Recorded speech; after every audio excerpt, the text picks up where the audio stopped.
আসসালামু আলাইকুম শিক্ষার্থী বন্ধুরা, সবাইকে স্বাগত জানাচ্ছি হিসাব বিজ্ঞানের টাইপ ভিত্তিক বহু নির্বাচনী ক্লাসে। আমরা আজকের এই ক্লাসে আলোচনা করব আমাদের হিসাব বিজ্ঞান বইয়ের 10ম অধ্যায় আর্থিক বিবরণী নামে যে অধ্যায়টি রয়েছে সেই অধ্যায়ের টাইপ 2 এর বেশ কিছু বহু নির্বাচনী প্রশ্ন।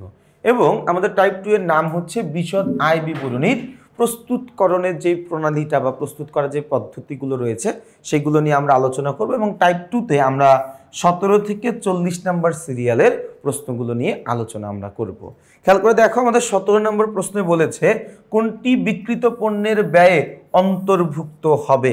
কোনটি বিক্রিত পণ্যের ব্যয়ে অন্তর্ভুক্ত হবে? ভাইয়া, বিক্রিত পণ্যের ব্যয় এটা বের করার সূত্র হচ্ছে প্রারম্ভিক মজুদ পণ্য যোগ নিট ক্রয় যোগ সকল প্রকার প্রত্যক্ষ খরচ। সকল প্রত্যক্ষ খরচ বাদ দিয়ে দিতে হয় সমাপনী মজুদ পণ্য, তাই না? আচ্ছা, তাইলে এর মধ্যে দেখো কিছু ব্যয়ের নাম বলা আছে। এর মধ্যে এই আমদানি শুল্কটা হচ্ছে আমাদের জন্য প্রত্যক্ষ খরচ বা প্রত্যক্ষ ব্যয়। তা আমাদের একটা বিশদ আয় বিবরণীর মধ্যে যখন আমরা বিক্রিত পণ্যের ব্যয় নির্ণয় করতে চাই তখন কিন্তু এই আমদানি শুল্কটা আমাদের প্রত্যক্ষ খরচের মধ্যে লিখতে হয়। এছাড়া বাকি যা কিছু আছে, এটা আছে আমার পরিচালন ব্যয়, তারপরে এইটাও আছে হচ্ছে আমার পরিচালন ব্যয়, ব্যাংক চার্জ, এটা হচ্ছে আমার জন্য অন্যান্য ব্যয়। অন্যান্য ব্যয়, তার মানে উত্তর কোনটা হবে? 17-এর উত্তর হবে হচ্ছে ক। চলে যাব এরপরে আমরা প্রশ্ন নাম্বার 18 নম্বর প্রশ্নে কি বলা আছে আমরা একটু দেখি। প্রশ্ন নাম্বার 18তে আমাদেরকে বলেছে আয় ব্যয় বিবরণীতে লিপিবদ্ধ করা হয়। মনে রাখবা, বিশদ আয় বিবরণীতে আমরা লিপিবদ্ধ করি মুনাফা জাতীয় লেনদেন। একটু মনে করে দেখো, আমরা চতুর্থ অধ্যায়ে পড়েছিলাম আমাদের লেনদেনগুলো মূলত দুই প্রকার। একটা হচ্ছে আমাদের মূলধন জাতীয়, আরেকটা হচ্ছে আমাদের মুনাফা জাতীয়। এই মূলধন জাতীয় লেনদেনগুলো লিপিবদ্ধ হয় আর্থিক অবস্থার বিবরণীতে। আর্থিক অবস্থার বিবরণীতে মুনাফা জাতীয় লেনদেনগুলো অন্তর্ভুক্ত হয় বিশদ আয় বিবরণীতে। কথাটা কি বুঝাইতে পারছি? তাহলে আয় ব্যয় বিবরণীতে লিপিবদ্ধ হবে মুনাফা জাতীয় আয় ও মুনাফা জাতীয় ব্যয়, অর্থাৎ 2 ও 3 নাম্বার। তাহলে এটা কত আছে? গ নাম্বারটা এটার হচ্ছে উত্তর। 19 নম্বর প্রশ্নে বলেছে বিক্রিত পণ্যের ব্যয় নির্ণয়ে কোনটি অন্তর্ভুক্ত হবে। কিছুক্ষণ আগে আমরা পড়লাম বিক্রিত পণ্যের ব্যয়, এটা বের করার সূত্র হচ্ছে প্রারম্ভিক মজুদ পণ্য যোগ নিট ক্রয় যোগ সকল প্রকার প্রত্যক্ষ খরচ বাদ সমাপনী মজুদ পণ্য। তাহলে এই ক্ষেত্রে দেখো, যে জাহাজ ভাড়া বা জলযান ভাড়া এটা কিন্তু একটা প্রত্যক্ষ খরচ। এটা কি খরচ? প্রত্যক্ষ খরচ। বেতন এটা একটা পরিচালন ব্যয়। পরিচালন ব্যয়, বাট্টা একটা ব্যয়, অগ্রিম ভাড়া এটা একটা সম্পদ। তাইলে এই জাহাজ ভাড়া এই লেনদেনটা কিন্তু আমাদের কোথায় অন্তর্ভুক্ত হবে? জাহাজ ভাড়া এই লেনদেনটা আমাদের বিক্রিত পণ্যের ব্যয়ে অন্তর্ভুক্ত হবে। আচ্ছা, এরপরে দেখো 20 নম্বর প্রশ্নে কি বলেছে। বলেছে দেনাদারের মৃত্যু বা দেউলিয়াজনিত কারণে অর্থ আদায় অসম্ভব হলে কোন ধরনের হিসাব খোলা হয়। আমি যদি দেনাদারের কাছ থেকে আমার টাকাটা আদায় করতে না পারি, যে কোনো কারণেই হোক, হতে পারে দেনাদার দেউলিয়া হয়ে গেছে, হতে পারে দেনাদার মৃত্যুবরণ করেছে, যে কারণেই হোক, আমি যদি দেনাদারের থেকে আমার পাওনা টাকা আমি আদায় করতে না পারি, সেই জন্য আমি কোন হিসাব খুলি? কুঋণ হিসাব, যেটার আরেক নাম হচ্ছে অনাদায়ী, যেটার আরেক নাম হচ্ছে অনাদায়ী পাওনা হিসাব। যেটার আরেক নাম কি? যেটার আরেক নাম হচ্ছে অনাদায়ী পাওনা হিসাব। ওকে, এর পরের প্রশ্নে আমরা যাব। এর পরের প্রশ্নটা হচ্ছে আমাদের 21 নম্বর প্রশ্ন। আমরা দেখি 21 নম্বর প্রশ্নে কি বলা আছে। প্রশ্ন নাম্বার 21 বলা আছে প্রচারের জন্য পণ্য বিতরণের প্রচারের জন্য পণ্য বিতরণ এক্ষেত্রে কোন হিসাবটি ক্রেডিট করতে হবে। দেখো, আমি যদি প্রচারের জন্য পণ্য বিতরণ করি সেক্ষেত্রে আমার জাবেদা হয় হচ্ছে বিজ্ঞাপন হিসাব ডেবিট আর হচ্ছে ক্রয় হিসাব ক্রেডিট। কেন? তার কারণ আমি বিনামূল্যে পণ্য বিতরণ দিছি বা প্রচারের জন্য পণ্য বিতরণ করছি, এটার উদ্দেশ্যটাই কিন্তু বিজ্ঞাপন। তো বিজ্ঞাপন আমার জন্য একটা ব্যয় বৃদ্ধি পাইছে, বিজ্ঞাপন হিসাব ডেবিট। পাশাপাশি এই বিজ্ঞাপনের জন্য, এই প্রচারের জন্য আমার ক্রয়কৃত পণ্যটা দিয়ে দিতে হয়েছে। কোন পণ্যটা? ক্রয়কৃত পণ্যটা দিয়ে দিতে হয়েছে। তাহলে আমার ক্রয়ের পরিমাণ কমে গেছে, ক্রয় কমে গেলে ক্রয় হিসাবকে ক্রেডিট করতে হবে। তাহলে এখানে ক্রেডিট হবে কোন হিসাব খাত? ক্রয় হিসাব। এরপরে দেখো, বিশদ আয় বিবরণীতে লিপিবদ্ধ হয় না নিচের কোনটি? বিশদ আয় বিবরণীতে লিপিবদ্ধ হয় না মুনাফা জাতীয় মূলধন জাতীয় লেনদেন। অন্তর্ভুক্ত হয় কোনটা? মুনাফা জাতীয়টা অন্তর্ভুক্ত হয়। অন্তর্ভুক্ত হয় না কোনটা? মূলধন জাতীয়। দেখো লেনদেনের ভাগ কয়টা? দুইটা, একটা মূলধন জাতীয়, একটা মুনাফা জাতীয়। মূলধন জাতীয় লেনদেন অন্তর্ভুক্ত হয় আর্থিক অবস্থার বিবরণীতে, আর মুনাফা জাতীয় লেনদেনগুলো লিপিবদ্ধ হয় বিশদ আয় বিবরণীতে। তো আমাকে প্রশ্নে জিজ্ঞাসা করছে বিশদ আয় বিবরণীতে লিপিবদ্ধ হয় না, কোনটা হবে না? মূলধন জাতীয় লেনদেনগুলো অন্তর্ভুক্ত হবে না। এরপর আমরা চলে যাব প্রশ্ন নাম্বার 23। 23 নম্বর প্রশ্নে কি বলা আছে আমরা দেখি ভাইয়া। 23 নম্বর প্রশ্নে আমাদেরকে বলেছে মোট মুনাফা হলো, মোট মুনাফা এটা বের করার সূত্র হচ্ছে নিট বিক্রয় মাইনাস বিক্রিত পণ্যের ব্যয়। মোট মুনাফা এটা বের করার সূত্র কি? সূত্র হচ্ছে নিট বিক্রয় মাইনাস বিক্রিত পণ্যের ব্যয়, তাই না? আচ্ছা, এরপরে 24-এ কি বলা আছে? নিট বিক্রয় বের করতে কোনটি যোগ করতে হয়? দেখো, নিট বিক্রয় বের করার সূত্র হচ্ছে বিক্রয় যোগ অলিখিত বিক্রয় বাদ বিক্রয় ফেরত বাদ বিক্রয় বাট্টা বাদ মুনাফাবিহীন বিক্রয়। তাহলে পুরো নিট বিক্রয় বের করার জন্য আমার একটা জিনিসই যোগ করতে হয়, সেটা হচ্ছে অলিখিত বিক্রয়। তাহলে উত্তর কি হবে ভাইয়া? উত্তর হচ্ছে গ। 24-এর উত্তর কি হবে? 24-এর উত্তর হবে গ। এরপরে চলে যাব আমরা প্রশ্ন নাম্বার 25। 25 নম্বর প্রশ্নে কি বলা আছে দেখি। 25 নম্বর প্রশ্নে আমাদেরকে বলেছে বিশদ আয় বিবরণীতে কোন ধরনের আয় ব্যয় লিপিবদ্ধ করা হয়? বিশদ আয় বিবরণীতে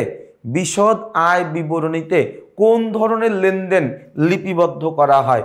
বিশদ আয় বিবরণীতে মুনাফা জাতীয় লেনদেনগুলো লিপিবদ্ধ করা হয়। বিশদ আয় বিবরণীতে মুনাফা জাতীয় লেনদেনগুলো লিপিবদ্ধ করা হয়। কথা কি বুঝাইতে পারছি? আচ্ছা, এরপরে দেখো পরিচালন আয় কোনটি? পরিচালন আয় হচ্ছে পণ্য বিক্রয় বা সেবা আয়। পরিচালন আয় হচ্ছে দুইটা, একটা হচ্ছে পণ্য বিক্রয়, আরেকটা হচ্ছে সেবা আয়। আরেকটা হচ্ছে কি? সেবা আয়। এরপরে আমরা চলে যাব প্রশ্ন নাম্বার 27। 27 নম্বর প্রশ্নে কি বলা আছে আমরা দেখি। 27 নম্বর প্রশ্নে বলেছে পণ্য বা সেবা বিক্রয় কোন ধরনের আয়? মাত্রই আমরা বললাম পণ্য বা সেবা এটা হচ্ছে আমাদের জন্য পরিচালন আয়। কি আয়?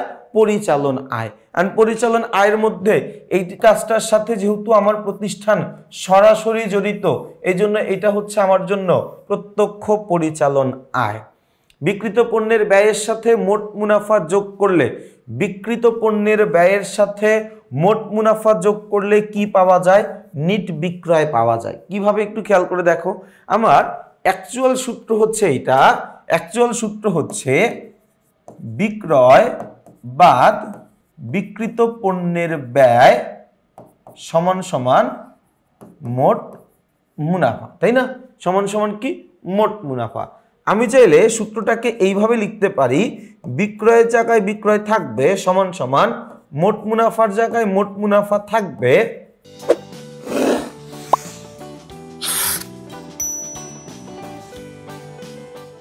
এই যে বিক্রিত পণ্যের ব্যয় এটা মাইনাস আকার আছে, সমান সমানের ওই পাশে গেলে প্লাস হয়ে যাবে বিক্রিত পণ্যের ব্যয়, তাই না? তাইলে মোট মুনাফার সাথে আমি যখন বিক্রিত পণ্যের ব্যয় যোগ করে দিচ্ছি, মোট মুনাফার সাথে আমি যখন বিক্রিত পণ্যের ব্যয় যোগ করে দিচ্ছি, আমি কি পাচ্ছি ভাইয়া? আমি কিন্তু পাচ্ছি হচ্ছে বিক্রয়। আমি কি পাচ্ছি? আমি কিন্তু পাচ্ছি বিক্রয়। দেখো সূত্রটা আরেকবার একটু তোমাদের দেখায় দেই, তোমরা হয়তো এটা একটু দেখো নাই ঠিক মতো। আমাদের সূত্রটা কি ভাইয়া? আমাদের সূত্র হচ্ছে এইটা যে নিট বিক্রয় মাইনাস বিক্রিত পণ্যের ব্যয় সমান সমান মোট মুনাফা। এটা হচ্ছে আমার অ্যাকচুয়াল সূত্র, তাই না? এখন আমি চাইলে এই জায়গায় কি করতে পারি, সূত্রটাকে একটু যদি বীজগাণিতিক নিয়ম ব্যবহার করি সূত্রটার মধ্যে, আমি চিন্তা করলাম নিট বিক্রয় এখানেই থাকুক, নিট বিক্রয় এই পাশেই থাকুক, সমান সমান মোট মুনাফা সমান সমানের পাশে ছিল, সমান সমানের পাশেই থাকুক মোট মুনাফা। এই যে বিক্রিত পণ্যের ব্যয় সমান সমানের বাম পাশে মাইনাস আকারে ছিল, সমান সমানের ডান পাশে যদি পাঠায় দেই তাহলে এটা প্লাস হয়ে যাবে না? তাহলে এটা কি বিক্রিত পণ্যের ব্যয়, বিক্রিত পণ্যের ব্যয়। তাহলে মোট মুনাফার সাথে বিক্রিত পণ্যের ব্যয় বের করলে কি বের হয়, বের হচ্ছে নিট বিক্রয়। কি বের হচ্ছে? নিট বিক্রয়, তাই না? আচ্ছা, এরপর বলছে কোনটি প্রত্যক্ষ খরচ? শুল্ক, এটা হচ্ছে প্রত্যক্ষ খরচ। প্রত্যক্ষ খরচ খুবই অল্প, 8টা বা 9টা আছে প্রত্যক্ষ খরচ। আমাদের ক্রয় পরিবহন, তারপরে হচ্ছে শুল্ক, জাহাজ ভাড়া, জলযান ভাড়া, ডক চার্জ, ড্রয়িং অফিস বেতন, মজুরি, এই জিনিসগুলো হচ্ছে আমার জন্য প্রত্যক্ষ খরচ। তো আমাদের এই শুল্ক এটাও কি আমাদের জন্য একটা প্রত্যক্ষ খরচ। এরপর চলে যাব আমরা 30 নম্বর প্রশ্নে। বলা আছে অবচয় কোন ধরনের আর্থিক অবস্থাকে প্রভাবিত করে? অবচয় আমার অভ্যন্তরীণ আর্থিক অবস্থাকে প্রভাবিত করে। এই একই টাইপের এমসিকিউ আমরা দ্বিতীয় অধ্যায়ে কিন্তু করেছিলাম। অবচয় নিয়ে সেম টাইপের এমসিকিউগুলো আমরা দ্বিতীয় অধ্যায়ে শিখেছিলাম। কোনটি প্রত্যক্ষ খরচ? জাহাজ ভাড়া বা জলযান ভাড়া, এটা আমার জন্য একটা প্রত্যক্ষ খরচ। এরপরে দেখো বিশদ আয় বিবরণীর দ্বিতীয় ধাপের ফলাফলকে কি বলা হয়? বিশদ আয় বিবরণীর দ্বিতীয় ধাপের ফলাফলকে বলা হয় পরিচালন মুনাফা। দেখো আমাদের বিশদ আয় বিবরণীতে আমরা কি করি জানো? প্রথম ধাপে আমরা হচ্ছে মোট মুনাফা নির্ণয় করি, মোট মুনাফা। দ্বিতীয় ধাপে আমরা পরিচালন মুনাফা নির্ণয় করি, পরিচালন মুনাফা। তৃতীয় ধাপে আমরা কি করি? নিট মুনাফা নির্ণয় করি, নিট মুনাফা নির্ণয় করি, তাই না? তাহলে উত্তর কি? উত্তর হচ্ছে দ্বিতীয় ধাপে কি বের হয়? পরিচালন মুনাফা বের হয়। এরপর আমরা চলে যাব প্রশ্ন নাম্বার 33। 33 নম্বর প্রশ্নে বলেছে কোন ধরনের হিসাব লিপিবদ্ধকরণে সতর্কতা অবলম্বন করতে হয়? কোন ধরনের হিসাব লিপিবদ্ধকরণে সতর্কতা অবলম্বন করতে হয়? মজুদ পণ্য। এটা আসলে আমাদের চলে আসছে কোন জায়গা থেকে জানো? এটা রেওয়া মিলের অধ্যায়ের একটা এমসিকিউ। হ্যাঁ, রেওয়া মিলের অধ্যায় এটা তুমি সবচেয়ে বেশি পাবা। তো এটার উত্তর কি? এটার উত্তর হচ্ছে আমাদের মজুদ পণ্য। 33 নম্বর প্রশ্ন গেল। আমরা চলে যাব প্রশ্ন নাম্বার 34। 34 নম্বর প্রশ্নে কি বলা আছে আমরা একটু দেখব। প্রশ্ন নাম্বার 34-এ বলা আছে বিক্রয় মাইনাস বিক্রিত পণ্যের ব্যয়, এই সূত্র দ্বারা কি বের হয়? বের হয় হচ্ছে মোট মুনাফা বা মোট লাভ। আয়কর কিসের উপরে দিতে হয়? আয়কর কিসের উপরে দিতে হয়? আয়কর দিতে হয় নিট লাভের উপরে। নিট লাভের উপরে মালিক সরকারকে যেই টাকা দিয়ে দেয় ওইটাকে আমরা বলি আয়কর। এরপরে 36 নম্বর প্রশ্নে বলেছে কোনটি চলতি দায়? বেতন এটা একটা ব্যয়, ব্যয়টা বকেয়া আছে, ব্যয়ের বকেয়া আমার জন্য একটা দায়। ব্যাংক জমাতিরিক্ত বা ব্যাংক ওভারড্রাফট এটা আমার জন্য একটা দায়। শিক্ষানবিশ সেলামি একটা আয়, আয়টা অগ্রিম আছে, এইটাও আমার জন্য একটা দায়। তাহলে উত্তর কি? উত্তর হচ্ছে 1, 2 এবং 3। চলে যাব প্রশ্ন নাম্বার 37। 37-এ কি বলা আছে দেখো। বলা আছে বিজ্ঞাপন খরচ 4 বছরের জন্য। আমি বিজ্ঞাপন খরচ দিছি 4 বছরের জন্য, তাই না? ভাই 4 বছরের জন্য বিজ্ঞাপন খরচ দিলে, 4 বছরের জন্য বিজ্ঞাপন খরচ প্রদান করলে এর মধ্যে 1 বছরের টাকা, এর মধ্যে 1 বছরের টাকা এটা হচ্ছে আমার জন্য অবলোপন, অবলোপন। আর হচ্ছে বাকি 3 বছরের টাকা এটা হচ্ছে আমার জন্য বিলম্বিত। এটা হচ্ছে কি? আমার জন্য বিলম্বিত। আচ্ছা, কি বলা আছে দেখো ভাইয়া, 4-এর 1 অংশ অবলোপন করতে হবে। হ্যাঁ, কথা তো সত্য। এরপরে কি বলছে ভাইয়া? বলছে হচ্ছে 4-এর 3 অংশ বিলম্বিত করতে হবে। হ্যাঁ, 4-এর 3 অংশ বিলম্বিত। 1 অংশ মানে 1 সম্পূর্ণ অংশ অবলোপন করতে হবে না, সম্পূর্ণ অংশ অবলোপন করব না, কারণ সম্পূর্ণ অংশ তো আমার খরচই না। তাহলে উত্তর কি? উত্তর হচ্ছে ক। 37-এর উত্তর হচ্ছে ক। চলে যাব প্রশ্ন নাম্বার 38। 38 নম্বর প্রশ্নে বলেছে বিশদ আয় বিবরণীর পূর্বের নাম কি? বিশদ আয় বিবরণীর পূর্বের নাম কি? এটাকে আমরা আসলে আগে কি নামে ডাকতাম? আগে আমরা এটাকে ক্রয় বিক্রয় হিসাব নামে জানতাম। 39-এ বলা আছে বিশদ আয় বিবরণীতে বিশ্লেষণ করা হয়। বিশদ আয় বিবরণীতে আমরা সকল ধরনের আয় ও ব্যয়গুলোকে বিশ্লেষণ করি, সকল ধরনের আয় ও ব্যয়গুলোকে বিশ্লেষণ করি। নিচের কোনটি সম্পত্তি নয়? দেখো, সুনাম একটা সম্পদ, প্যাটেন্ট একটা সম্পদ, ট্রেডমার্ক একটা সম্পদ, অবলোপন বা অবচয়, অবলোপন, হ্যাঁ অবলোপন বা হচ্ছে অবচয়, এটা হচ্ছে আমার জন্য একটা ব্যয়, এটা হচ্ছে কি আমার জন্য একটা ব্যয়। তাহলে উত্তর কি হবে? উত্তর হবে হচ্ছে ঘ, তাই না? তাহলে দেখো আমরা খুব সুন্দরভাবে কিন্তু আমাদের টাইপ 2 এর বহু নির্বাচনী প্রশ্নগুলো আমরা আলোচনা করে ফেলেছি।